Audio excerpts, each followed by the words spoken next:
الرحمن الرحیم الحمد للہ رب العالمین والصلاة والسلام علی سید الاولین والآخرین وعلی آلہ وصحبہ اجمعین وعلی تبعہم بإحسان ودعا بدعوتہم الی یوم الدین۔ یہ فیض محمد صاحب نے سوال پوچھا ہے، کیا نکاح کے بعد ہم بستری کرنا ضروری ہے ولیمے کے لیے، یا بنا ہم بستری کرے ولیمہ ہو سکتا ہے؟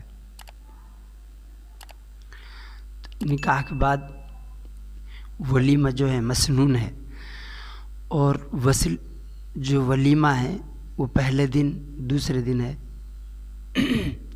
تیسرے دن تک، اس کے بعد ولیمہ کے لیے لیکن یہ مسنون طریقہ، اس کا افضل طریقہ یہ ہے کہ شب زفاف کے بعد، ہم بستری کے بعد، یہ خلوت صحیحہ یعنی اکیلے میں میاں بیوی ملے ہوں پھر کیا جائے۔ لیکن اگر کوئی نکاح کے بعد، عقد کے بعد، بغیر ہم بستری کے، بغیر خلوت صحیحہ کے اگر ولیمہ کرتا ہے تو ولیمہ تو ہو جائے گا، لیکن وہ جو مسنون جو وقت کی سنت ہے وہ رہ جائے گی، لیکن ولیمہ ہو جائے گا، ولیمہ پھر بھی درست ہوگا۔ اور ولیمہ بہت سے تین دن کرتے ہیں، یعنی پہلے دن بھی، دوسرے دن بھی، تیسرے دن بھی کرتے ہیں، تو وہ ناپسندیدہ ہے تین دن کرنا۔ آشو صاحب نے پوچھا ہے، مولانا کے کیا معنی ہے؟ کیا ہر داڑھی ٹوپی والے شخص کو مولانا کہہ سکتے ہیں؟ اس پر رہنمائی فرمائیں۔ تو مولانا، مولا کے معنی آتے ہیں اصل میں مالک کے، اللہ کی، اللہ مولانا ولا مولا لکم، تو مولا کے معنی مالک کے بھی آتے ہیں، اور مولا کا جو لفظ ہے اس بہت سارے معنی آتے ہیں، آزاد کردہ غلام کے آتے ہیں، جیسے زید بن حارثہ جو تھے وہ آپ صلی اللہ علیہ وسلم کے آزاد کردہ غلام تھے،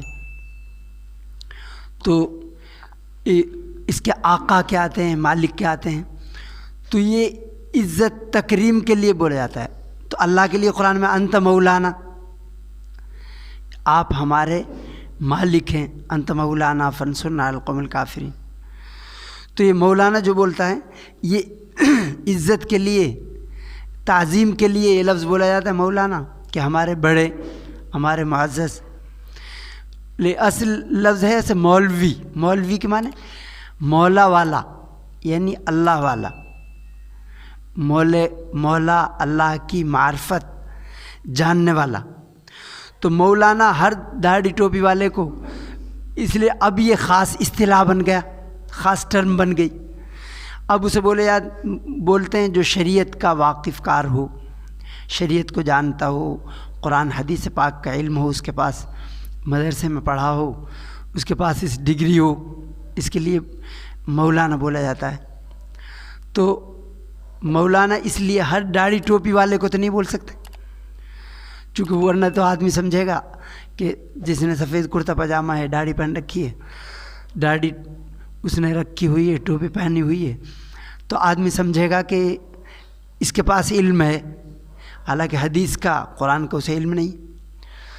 تو عزت کے لیے تو بول سکتے ہیں، لیکن اس خاص لفظ میں چونکہ بولا جاتا ہے، یہ ہماری عرف میں، ہمارے سماج میں، اس لیے ہر شخص کو مولانا نہ کہے۔ چونکہ ایسے ہی جیسے وکیل ہے نا، ایڈوکیٹ، تو ایڈوکیٹ اسے کہیں گے جس نے کورس کیا ہو، تو اب مولانا بھی وہ ہے کہ جس نے خاص شریعت کا کورس کیا ہو، قرآن حدیث کا علم ہو اسے، تو اس لیے ہر شخص کو مولانا نہ کہے۔ محمد طلحہ صاحب نے سوال کیا ہے، جنم دن کی مبارکباد دینا کیسا ہے؟ کیا ہم جنم دن پر تحفہ دے سکتے ہیں؟ تو یہ جنم دن، اس کی حقیقت اصل میں اسلام میں کچھ نہیں ہے، اور یہ غیروں سے، مغربی لوگوں سے، مغرب سے، یا مغرب زدہ لوگ جو ہیں، انگریز، مغربی تہذیب کا یہ حصہ ہے، ورنہ تو حضرات صحابہ رضوان اللہ علیہم اجمعین، ان کے ہاں اولادیں ہوئیں، انہوں نے کبھی یہ تام جھام نہیں کیا کہ اس کیک کاٹا ہو، خاص طرح کا لباس پہنا ہو، انوائٹ کیا ہو، اور پھر آج کل تو ڈی جے وغیرہ سے کرتے ہیں وہ سب. تو اگر یہ برائیاں ہیں تو یہ تو بہت سارے گناہوں کا مجموعہ بن جائے گا. جیسا آج کل کرتے ہیں، خاص لباس پہنتے ہیں اور پھر انوائٹ کرتے ہیں، اور اس میں اختلاط ہوتا ہے، مرد و زن کا، عورت مرد کا، سب آتے ہیں، اور پھر خاص الفاظ بولتے ہیں، happy birthday to you, تو وہ موم بتیاں جلاتے ہیں. تو اس میں بہت سارے گناہوں کا مجموعہ ہو گیا، فضول خرچی ہو گئی، اس میں اختلاط ہو گیا، اور غیروں کا طریقہ ہو گیا، غیروں سے مشابہت. تو اسلام نے تو غیروں سے مشابہت سے منع کیا ہے. من تشبہ بقوم فہو منہم، یہ فرمایا جو دوسری کسی قوم کی مشابہت اختیار کرے گا تو اندیشہ ہے وہ ان میں سے ہی نہ ہو جائے، ان میں سے ہی ہو جائے. تو اس لیے جنم دن کی مبارکباد دینا اس کی کوئی حقیقت نہیں ہے، تحفے کی کوئی حقیقت نہیں اس موقع پر، اس خاص موقع پر. لیکن اگر کوئی کسی کو جائز طریقے پر دعا دیتا ہے یا حلال جائز مال میں سے تحفہ دیتا ہے، ہدیہ دیتا ہے، تو اس کی گنجائش ہے، کوئی وہ مطلوب ہے. لیکن خاص دن متعین کر کے کہ یہ آج اس کا جنم دن ہے، برتھ ڈے ہے آج، اس موقع پر دینا، تو یہ چونکہ غیروں کا طریقہ ہے اس لیے یہ درست نہیں ہے.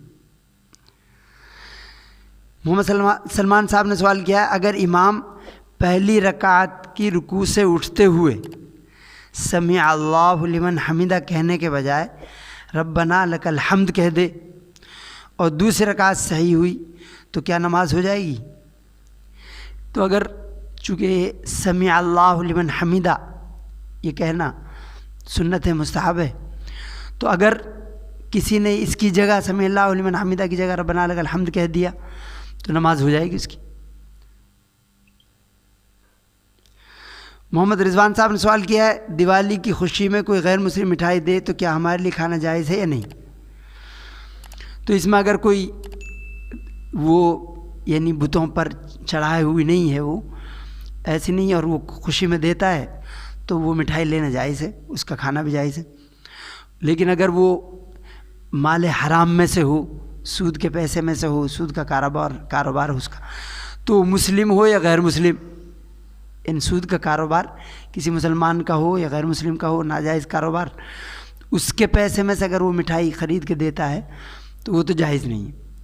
لیکن اگر ویسے ہی بتوں پر نہیں چڑھائی گئی، خوشی میں آدمی دیتا ہے تو اسے لے سکتے ہیں، اس کی گنجائش.